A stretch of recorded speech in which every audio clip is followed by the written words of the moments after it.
good evening and welcome everyone. It's so fun to see everyone with us this evening. We know that there are more folks that will continue to sign on, but we will begin now. So I'm Marilee McFarland, the Senior Director of Alumni and Field Relations here at Principia. And the music you heard as you joined was from Glenn Miller performing In the Mood. And Linda will share later why she selected that piece to be what kicked us off this evening. So it's fun to see as you've entered into the chat box where you're joining us from, and if you have any favorite books that you would recommend us all reading.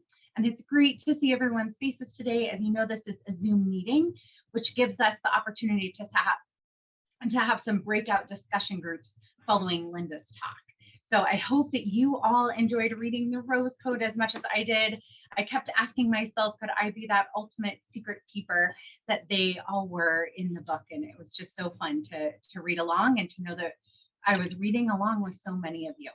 So we want to let you know about a few upcoming events here in April that will truly be out of this world, and that pun is intended.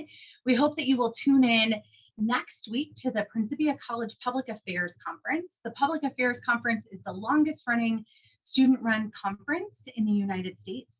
And this year, from April 7th to the 9th, it will be both in person and you can tune into many of the talks online as they tackle the topic of social media, balancing reality in a digital world. And then on April 14th, we hope that you will join us either live in person here at the Principia School campus in Ridgeway Auditorium or online for a talk with alum Laura Shepard Churchley, who is the world's first second-generation astronaut who went into space.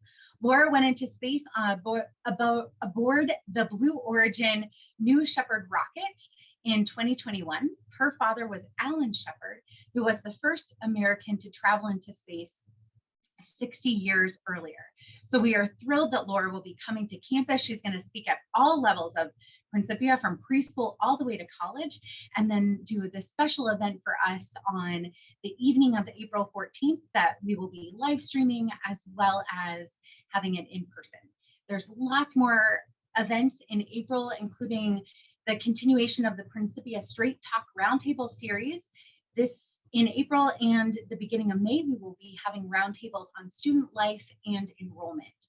So you can find out all about the upcoming events at principia.edu/events, and I'll put that link in the chat box. So many of you know our speaker today, Linda Conradi. Linda is a longtime Principia Lifelong Learning faculty member, and she is joining us today from Duluth, Minnesota, where she lives near the shores of Lake Superior. She is an avid reader, and many of us have joined her on these incredible reading journeys over the last couple of years, and she is always looking for the next great discussion book, and she does an excellent job selecting them. For several years, Linda has conducted a course entitled Hooked on Books at summer session, and she will be hosting that again this year. So we hope that you will join us for summer session in June, as well as pick our June book club pick, which will be The Splendid and the Vile. So if you want to start reading now, you can begin reading that book, and we will be holding that book club discussion the end of June. So we are just thrilled that Linda is with us this evening, and she will give a short talk on the book, and then we will break out into Zoom discussion groups. So thank you, Linda, so much for your time today, and I'll turn it over to you. Thank you, Marilee. It's such a pleasure to be with all of you, my favorite book club, Principia Book Club. And thank you for reading the Rose Code. I know we might have some people present tonight who haven't read it yet, and that they might find some joy in reading it after they hear your discussions and they hear some little clips about it. Marilee, am I coming in clearly? Can you see me? Yeah, you are. Yep. And then I think if you want to share your I'm getting a little bit of a fuzz. I didn't know whether we're okay. Okay. Yep, Thank we you, can Rose. hear you great. Shaking your head, yes. Yes. So off we go to World War II. And I would like to, okay, just a second here.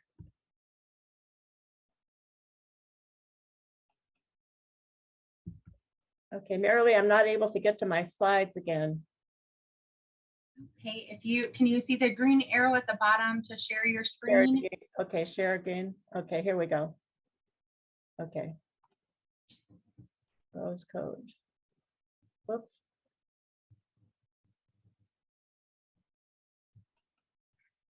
Okay. Okay, just a second. I need to go back to the start of it.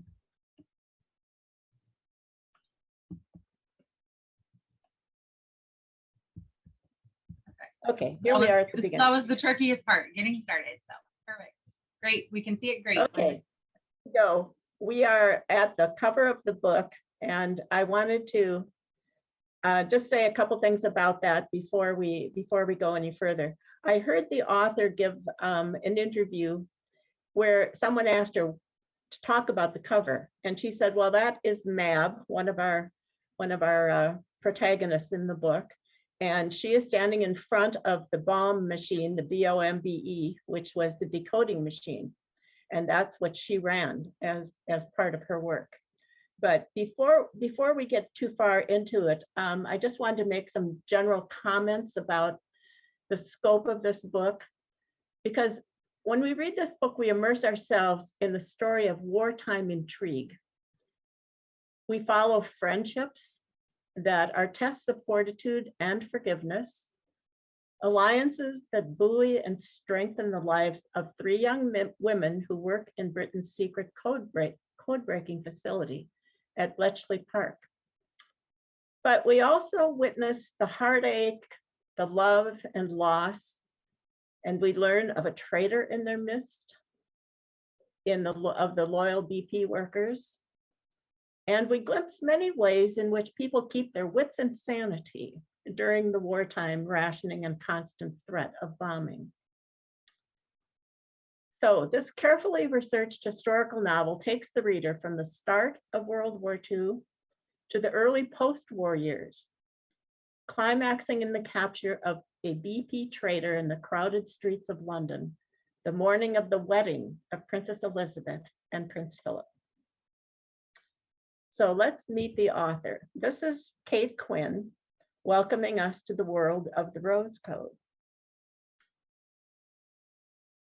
Her 2 prior wartime books, The Alice Network and The Huntress, were my introduction to this author. And they both kept me on the edge of my seat. I could hardly wait for her next book to come out, which was The Rose Code.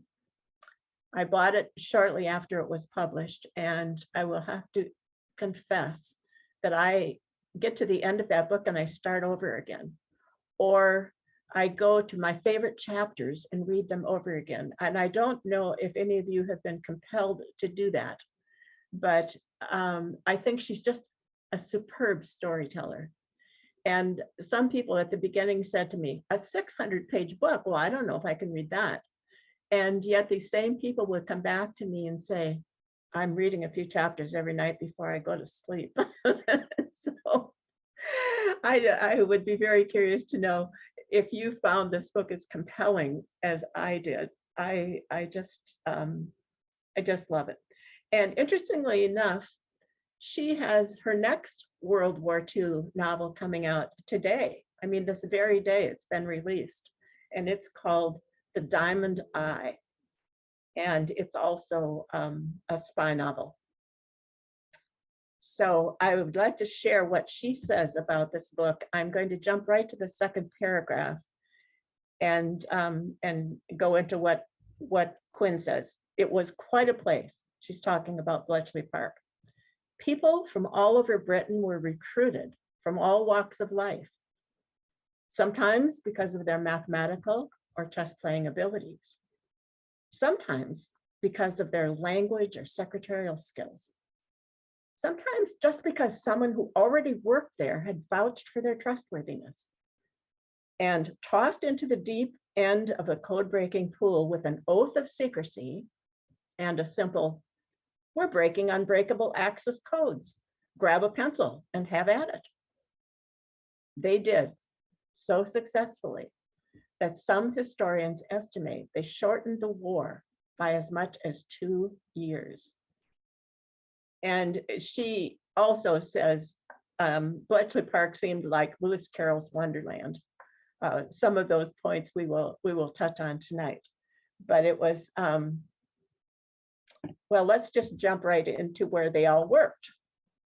Here's Bletchley Park. Some of you may have visited there. It's now open to the public for tours, and it's turned into quite a wonderful museum. And someone just recently shared with me a video that's on YouTube. In fact, there are several that you can take a virtual tour and see what they've recreated from the times of the war. And there were also little buildings around the outside called the huts. I think they've reconstructed some of those as well. And if you worked, for example, in hut number 3, and your friend worked in hut number 6, you had no idea what each other was doing. And that was part of the government's way of preventing anyone from knowing the whole string of events that led to breaking the codes. So I think that this is quite an interesting old mansion, and apparently they've done a wonderful job of restoring it and making it look like it did back during the wartime. So let's just spend a couple of minutes talking about our cast of characters. These 3 women are, of course, our main protagonists. Osla Kendall, she was actually born in Canada, but was British and spent just a very young childhood in Canada and then found her way back to Britain. She was a debutante. She was fluent in German, and her job was as a translator at Bletchley Park. Mab Churt, whose first name was really Mabel, but she renamed herself Mab. She was a street smart Londoner, trying to better her station in life. And she operates the bomb machine, as we talked about at the very beginning. And then Beth Finch, whose family these other 2 women were assigned to stay with during the time they worked at Bletchley Park. And Beth was a really quiet, her mother was extremely domineering, and Beth didn't have a lot of self-confidence, but she had a flair for puzzles. She could do the crossword puzzle faster than Oslet had ever seen anyone do it. And she recommended her for work at Bletchley Park. And Beth actually became one of the very few female cryptanalysts. That's really a mouthful. But what did these 3 women have in common? Well, they all worked in different areas. And because they had that Secrecy Act that they had to sign, you might wonder what they have in common, but each of these women wants more out of life, and each sacrifices on a personal level, as you find as you read the story. But then we have a few more characters. I'd like to mention that there are, of course, a lot of people in this story, but these are some other noteworthy people. Prince Philip of Greece. She meets him right at the beginning of the war, and he's the Prince Philip who eventually marries Princess Elizabeth. But all throughout the war, he is Osla's boyfriend. And then there's Francis Gray, a quiet war poet who had suffered some pretty serious, I guess today what you would call PTSD effects from the war. And he was able to let it all out by writing poetry. And he became Mab's love interest. Well, then Dilly Knox was the person that the cryptanalysis worked for, and he recruits only women. And apologies to any men who are online tonight, but he said that he liked hiring only women because they didn't have as much ego as the men did. So I don't know whether that's anything anyone wants to discuss or not, but I'm simply quoting Dilly. Okay, then we have Harry Zarb, big, handsome man, mathematician. And Beth catches his eye. and they communicate way out in another zone because of their mutual interest in breaking these codes and all the steps that they have to go through to do it. And then the last person that I'll introduce to you tonight was the rather noteworthy Giles Talbot. Had bright red hair, prankster. The Osla and Mab certainly got an interesting impression of him when he came walking out of the lake where he'd gone to retrieve a mug someone had thrown in, and he was without his trousers. So there he was, dripping wet in his underwear, and he said he would take them up to the office and show them around. And so they immediately had a first impression of Giles Talbot. And he liked the women. He liked all the women. So he doesn't have a specific one listed right here in this list of people. But I'm wondering which of these love interests, the male-female relationships, do you most closely relate, and why? I will have to tell you, for me, the description of the love between Mab and Frances Gray was very touching. And the letter that he wrote to her about the girl in the hat, and it was just sweetly sentimental, but it balanced out to me some of the tough chapters we had in this story, where we kept bouncing back and forth, you know, when Beth was sent to the asylum, and the toughness of what went on there. Somehow I found a sweet balance in reading Frances Gray and Mab's love story. He found his ways to compensate for his lack of verbal communication to Mab by the letters that he wrote. And in a separate conversation in an interview, I heard our authors say, regarding talking about war, she said, "War has always cost. It seems irresponsible to me not to mention it when you write a war novel." And I think her nod to understanding that war has always cost. And today we see a lot of it in just the emotional and mental stress that war has caused for people. So here's a question for you. I'll jump to the part in red. Do you think you could have been a code breaker? What job do you think you would have been given if you had been recruited to Bletchley Park? And of course, to go back up to the top, there were many stages: cryptanalysis, machine decoding, translation, registration, filing, analysis.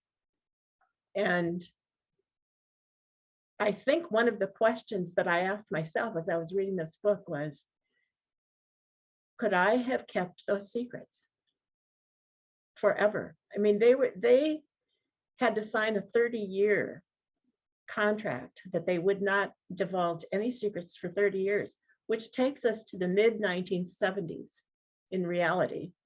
And that's when people's memoirs and novels and other writing first began to be published.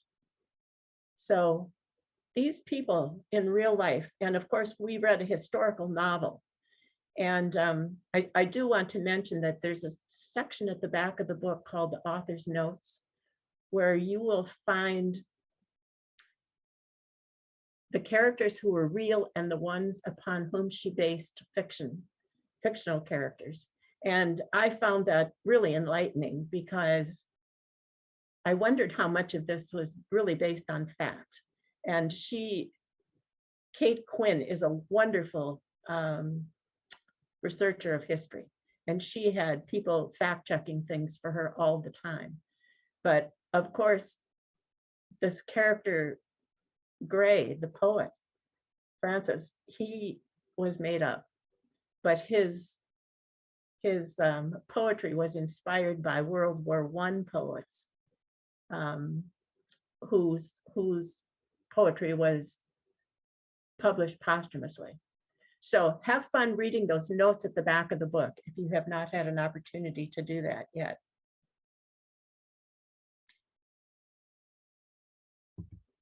Well, just for a touch of the fashion that our friend Asla wore, you know, she was an heiress as well as a debutante, and she dressed in Dior fashions when she went out on the town. And I just found this collage of Dior from the 1940s, and I thought it would be fun to pop it in here so you could get a bit of the glamour that she carried with her.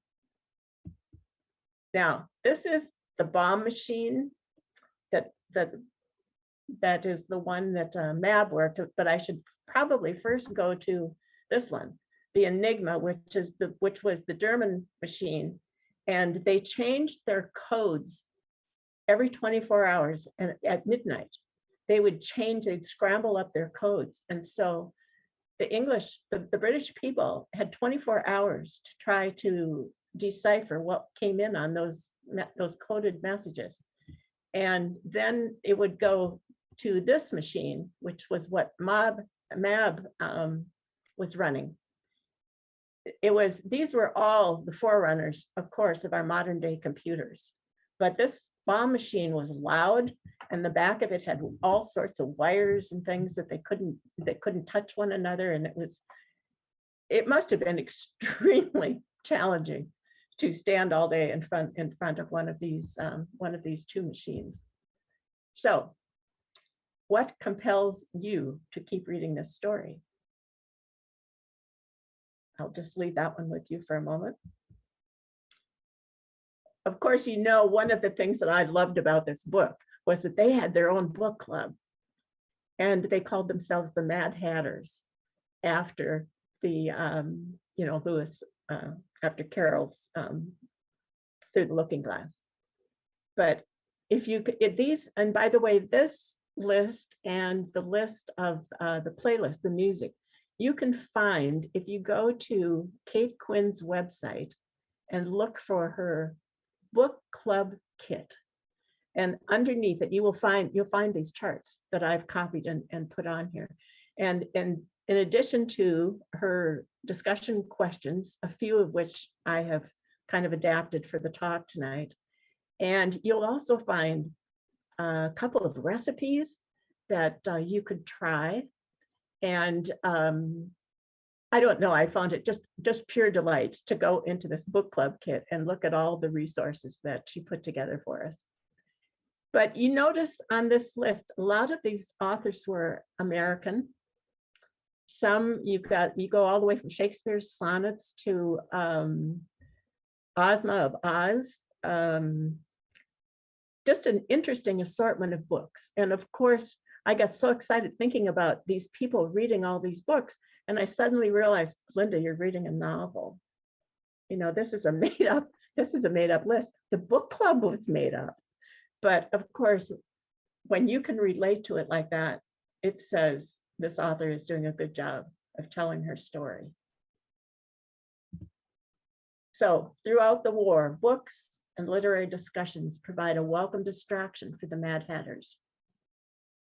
How do book clubs and a love for reading remain important in troubled times? And this was one of Quinn's questions that she asks. And part of my answer for that is these opportunities that Principia has given us these last couple of years to have the Zoom discussions when we were not meeting in person.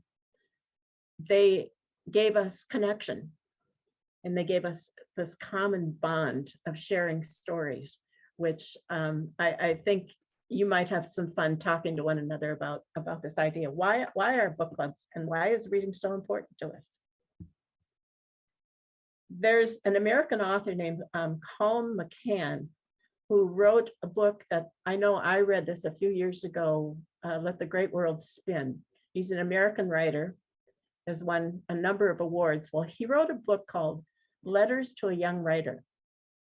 And it's reminiscent to me of Rilke's book on Letters to a Young Poet many, many, many years ago, which was kind of a classic on how to write. So in this contemporary one, Carl McCann asks, why tell stories? And this is one of the reasons, or part of what he says about it. Stories and poems create what is yet to come. A sentence spun from the imagination is a powerful embrace of what is new. Literature proposes possibilities and then makes truths of them. In storytelling, we are given some of the most profound evidence of being alive. And to me, that's that sense of connection again, that story gives us the opportunity to share. So we get to the music playlist. And this is why I chose In the Mood by Glenn Miller, because it's one of the songs that was mentioned in the book that they went, the girls, mostly the girls you heard, but I guess the guys went too, went dancing. You get the girls' viewpoint in a lot of this. But looking through, again, through this list, it looks like a lot of American orchestras were touring Europe and playing over there. And of course, the songs of the 40s are great fun to listen to. There is a playlist on Spotify. And again, if you go to the website, you can find this playlist link at the bottom of this sheet. Now, this is a photograph that I took some time ago. I have always loved doing close-ups of flowers. And so the symbolism of the rose, of course, I had to include in this talk today. So the symbolism of the rose and its pattern of overlapping petals.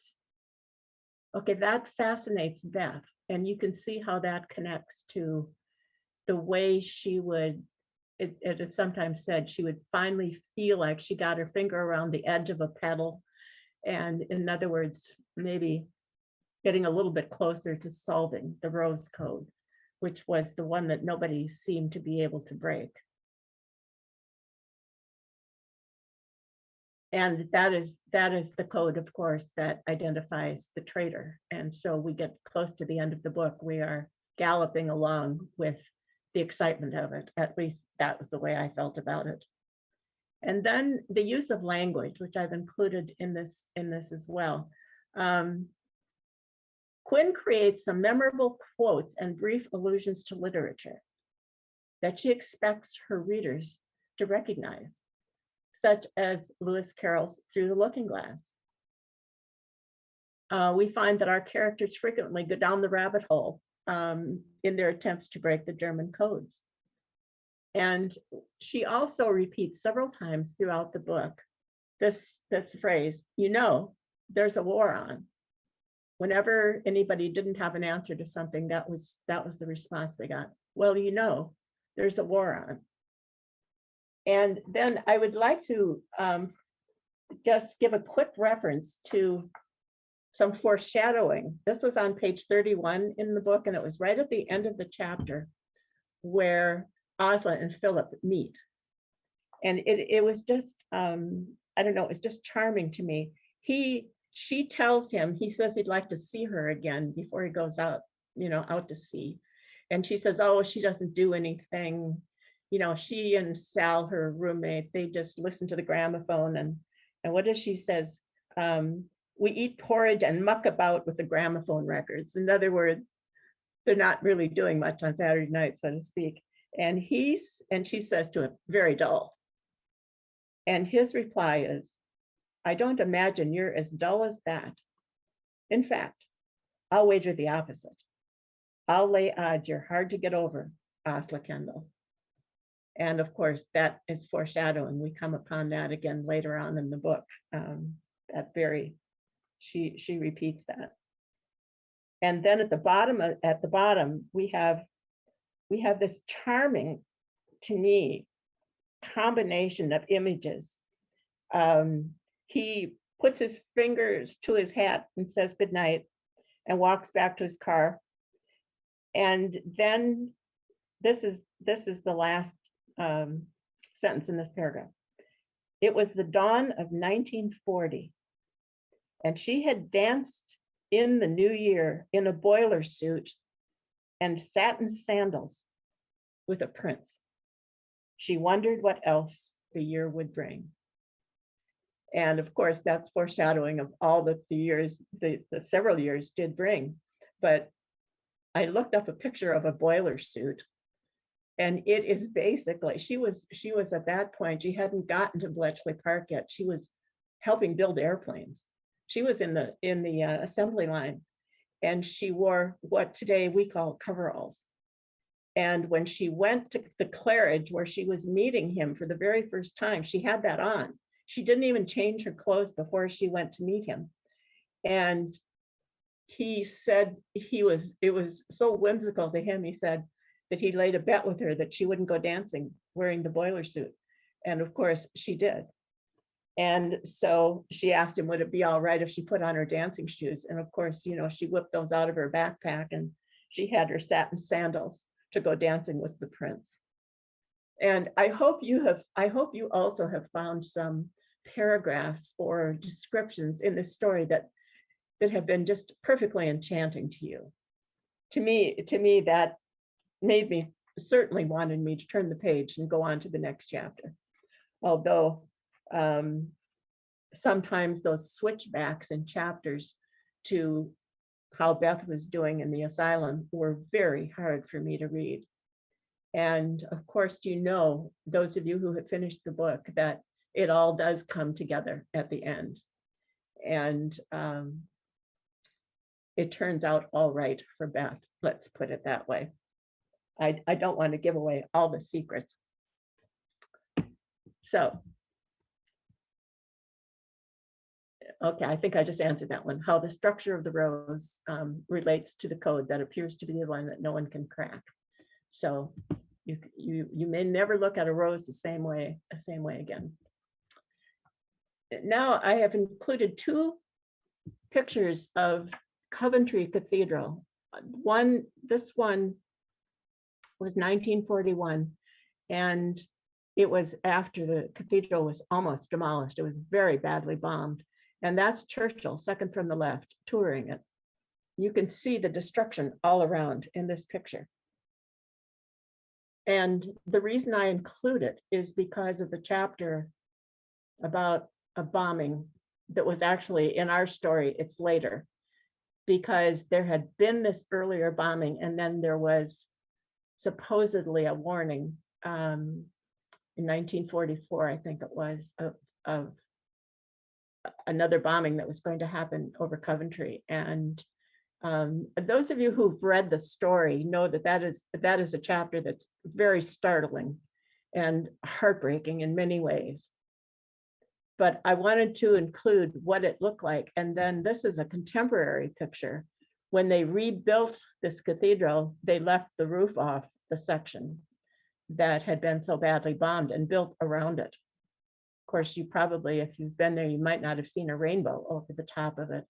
But I have been there many years ago and stood there and looked at this, the devastation and yet the dignity with which they preserved and persevered and moved on from that experience.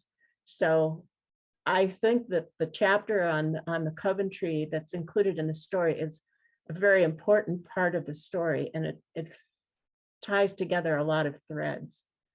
So if you haven't read the book yet, you will appreciate getting to that part of it.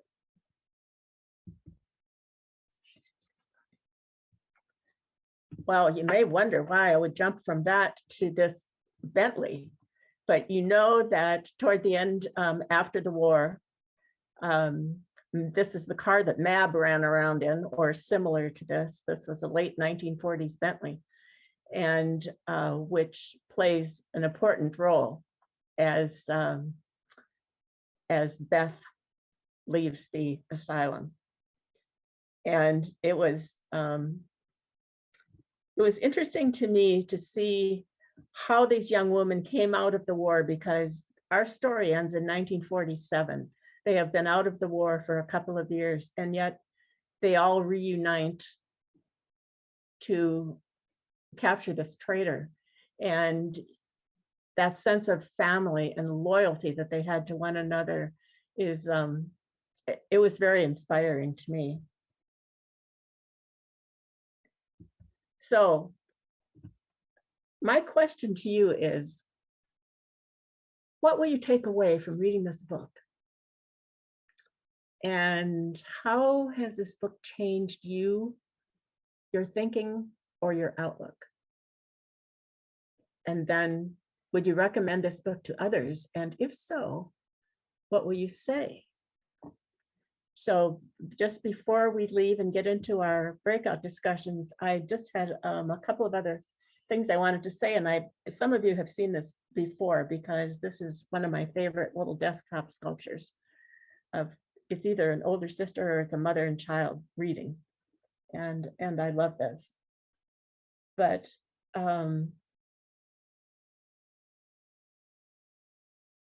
the band of workers who inhabit the pages of our story feel like family at the end of our 600-page odyssey.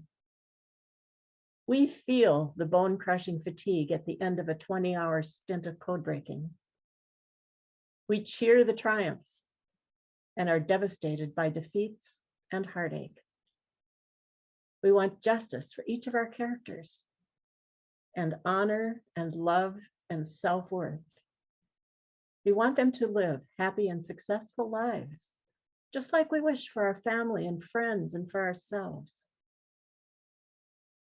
There's a thin line between life and fiction. We're all richer for sharing the lives of our characters. We emerge from this book better for having known them. Isn't this the magic of immersing ourselves in story? And then I'm going to jump to my last slide. Could you keep the code breaker secrets for the rest of your life? And on that point, I will go back to Marilee and have her put you in your breakout rooms. I'll be popping in. Excellent. Well, thank you so much, Linda. So we will now open up the breakout rooms. Everyone, thank you so much for coming tonight and for sharing. It has just been a delightful experience. And thank you, Marilee, and to Principia for bringing us together under this umbrella of reading. I think it is such a joy to be a part of this broad family with common interests. And I would just like to say, once again, go to the back of the book, The Rose Code, for a wonderful list of where to go beyond the book. Fiction, nonfiction, movies, other entertainment, and the author's notes, which give you a great background for what is based on real life and what is fiction. So I think it's a really valuable resource. Plus, she has a lot of discussion questions that some of which we touched on tonight, but some of them we did not have time to do.